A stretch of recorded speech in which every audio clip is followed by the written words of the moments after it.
Omnibus Law dan Rasionalitas oleh Babu EJB. Kalau Anda jadi pengusaha dan perusahaan Anda berencana berinvestasi dalam skala besar di Indonesia, maka Anda harus berhadapan dengan rimba perizinan. Saking padatnya, rimba itu menutupi pandangan ke langit. Kalau Anda tidak hati-hati, di rimba itu Anda bisa kena mangsa binatang buas dan tersesat. Begitu gambaran tentang panjang dan rumitnya perizinan di Indonesia. Tetapi kalau panjang dan rumitnya perizinan itu dilaksanakan dengan standar skill dan moral yang hebat dari birokrat, tidak ada masalah. Toh bagaimanapun, semua perizinan itu adalah standar kepatuhan bagi kepentingan negara. Yang jadi masalah, standar moral dan skill aparat rendah dan lebih banyak untuk kepentingan pribadi. Dapatkan suap. Tidak percaya? Mari kita lihat dan telusuri perizinan yang sangat basic. Katakanlah Anda ingin membuka usaha kawasan industri. Itu hanya perlu izin lokasi dan kemudian bangun kawasan beserta fasilitasnya. Sederhananya, Anda beli lahan sesuai izin lokasi, kemudian bangun. Selesai. Tetapi dalam proses yang ada, tidak sesederhana itu. Pertama, Anda harus dapatkan izin dari BKPM. Kemudian izin dari BKPM itu harus ditindaklanjuti ke tingkat daerah dan instansi terkait. Karena berdasarkan undang-undang, hak tanah ada pada daerah. Anda harus dapatkan izin lokasi dari Pemda. Hak Pemda pun berjenjang dari tingkat 1 sampai tingkat 2. Semua harus Anda lewati. Bayangin, izin BKPM tidak menjamin otomatis Anda berhak mendapatkan izin lokasi. Semua tergantung daerah. Ada biaya resmi dan proses lobby yang tidak murah. Lucunya, setelah berlelah mendapatkan izin lokasi, mau bebaskan tanah, silakan saja. Tetapi belum ada jaminan bisa langsung bangun. Anda masih harus dapatkan izin perlindungan dan pengelolaan lingkungan hidup atau PPLH. Mau berbahaya atau tidak, usaha Anda wajib dapat izin PPLH. Kalau bersinggungan langsung dengan alam, maka urusannya lebih runyam lagi. Yang sederhana saja seperti bangun kawasan, perkantoran atau pabrik, itu ada 11 lapis izin PPLH yang harus Anda dapatkan. Urusannya dari tingkat menteri sampai ke tingkat bupati. Kadang, walau izin PPLH sudah didapat, tidak ada jaminan Anda aman. Masih ada lagi ancaman yang bisa batalkan izin itu. Apa? LSM. Mereka bisa kerahkan aksi demo sampai ke pengadilan menentang pendirian proyek. Kalau kalah di pengadilan, itu derita Anda. Pemerintah yang kasih izin hanya bilang maaf. Oke, lanjut. Katakanlah izin PPLH sudah di tangan. Apakah Anda bisa langsung bangun? Belum. Masih ada lagi izin IMB.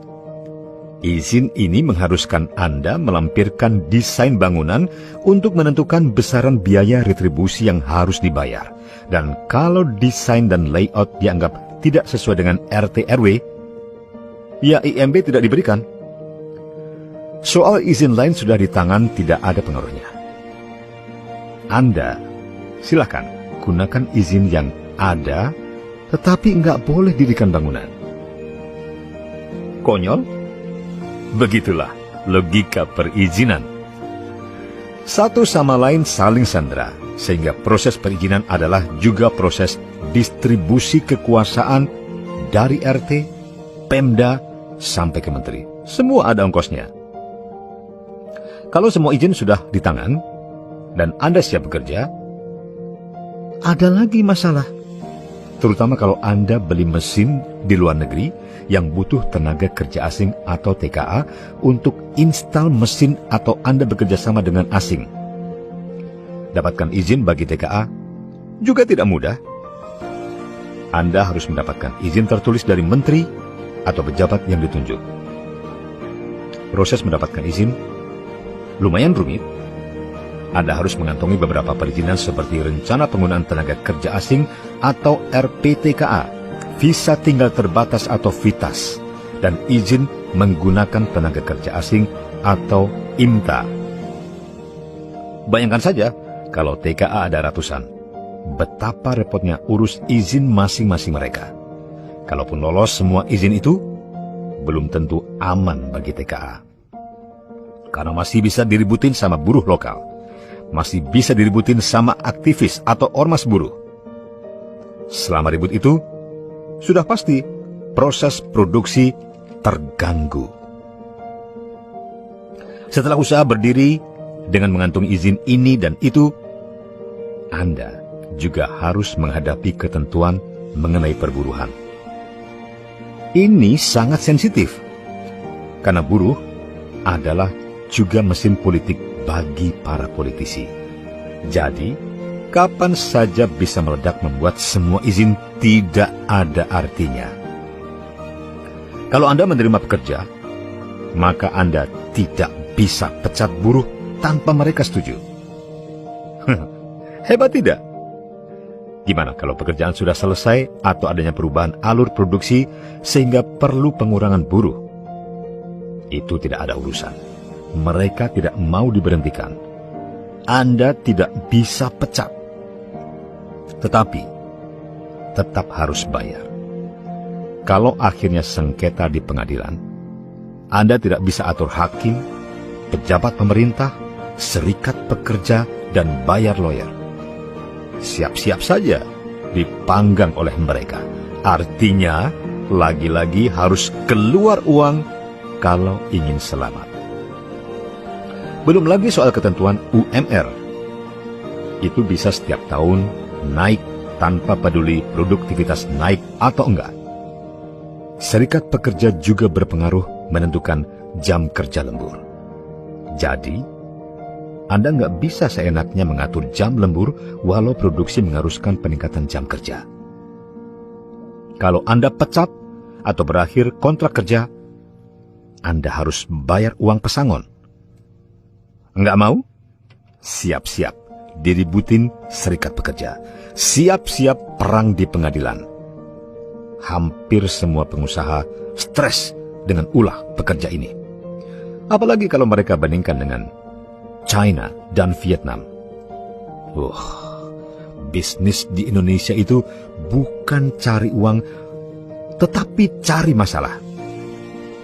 Kalau Anda pernah berinvestasi di luar negeri, katakanlah di Vietnam, Malaysia atau Thailand, Anda akan bilang seperti cerita awal tulisan saya. Perizinan di Indonesia seperti rimba belantara. Di dalamnya ada pemangsa. Bisa membuat Anda tersesat dan frustrasi. Pertanyaannya adalah, mengapa Anda harus masuk rimba belantara? Kalau ada banyak pilihan. Apalagi sudah ada kerjasama regional bidang investasi dan perdagangan. Artinya, kalau Anda butuh bahan baku dari Indonesia, Anda tidak perlu bangun pabrik di Indonesia. Karena sudah ada ME ASEAN. Bangun di Vietnam atau negara ASEAN lainnya, soal tarif sama saja dengan Indonesia. Saat sekarang, kerjasama regional bukan hanya di antara negara ASEAN, tapi juga ada China Free Trade ASEAN, Korea Free Trade ASEAN, Jepang Free Trade Area, APEC, Indo-Pacific. Nah, keberadaan Undang-Undang Omnibus Law bertujuan untuk memangkas perizinan sehingga ramah bagi investor. Sebetulnya pemangkasan itu bukan berarti kekuasaan pemerintah berkurang dan terkesan memanjakan pengusaha, tetapi lebih kepada aturan yang rasional dengan prinsip good governance. Contoh, kalau sudah ada izin lokasi, Untuk apa lagi ada izin IMB dan PPLH? Karena bukanlah izin lokasi itu diberikan atas dasar rencana tata ruang wilayah. Artinya, by design pemerintah sudah memperhatikan semua aspek ketika menentukan RT RW. Aspek peruntukan lahan sampai kepada PPLH. Itu sebabnya Undang-Undang Omnibus Law menghapus izin IMB. Khusus PPLH hanya untuk usaha yang sangat berbahaya, seperti industri, smelter, dan bahan kimia. Berkaitan dengan tenaga kerja, tidak bisa menempatkan perusahaan dalam posisi equal dengan karyawan. Karena risiko ada pada perusahaan dan secara organisasi perusahaan punya sistem pembinaan terhadap buruh dan pekerja. Apa jadinya kalau posisi karyawan setara dengan perusahaan? Jelas, upaya pembinaan tidak akan efektif. Sistem reward and punishment tidak jalan. Nah, gimana mau jalan? Karyawan dan bos equal. Itu sebabnya Undang-Undang Omnibus memberikan hak kepada perusahaan memberhentikan pekerja kalau pekerjaan sudah selesai. Artinya, jangka waktu kontrak kerja berada di tangan pengusaha. Undang-Undang Omnibus Law ini sangat rasional, bahwa perusahaan tidak bayar orang tetapi bayar kerjaan atau produktivitas. Kalau tidak ada produktivitas, ya sorry saja. Mending keluar. Silahkan ambil uang pesangon. Masih banyak di luar sana yang mau kerja serius. Soal UMR itu, dasarnya adalah tingkat pertumbuhan ekonomi daerah. Semakin tinggi pertumbuhan ekonomi daerah, semakin tinggi UMR. Itu wajar saja, karena pertumbuhan ekonomi biasanya dipicu oleh inflasi, dan tentu dampaknya harga akan naik. Sebelumnya, UMR ditetapkan sesuka Pemda tanpa memperhatikan pertumbuhan ekonomi. Justru itu tidak adil dari sisi pekerja maupun pengusaha. Dan lagi UMR itu hanya patokan minimal saja. Bukan keharusan jumlahnya sebesar itu. Kalau memang buruh itu produktivitasnya tinggi, tentu perusahaan akan bayar upah lebih tinggi dari UMR. Di mana-mana, pengusaha juga ingin jadikan buruh itu sebagai aset bernilai meningkatkan pertumbuhan usaha. Jadi tidak perlu terlalu khawatir. Sebaiknya fokus aja bagaimana meningkatkan produktivitas. Undang-Undang Omnibus Law juga memangkas perizinan untuk TKA. Sangat sederhana, yaitu kalau perusahaan sudah dapat izin rencana penggunaan tenaga kerja asing atau RPTKA, ya sudah, dia tinggal datangkan TKA.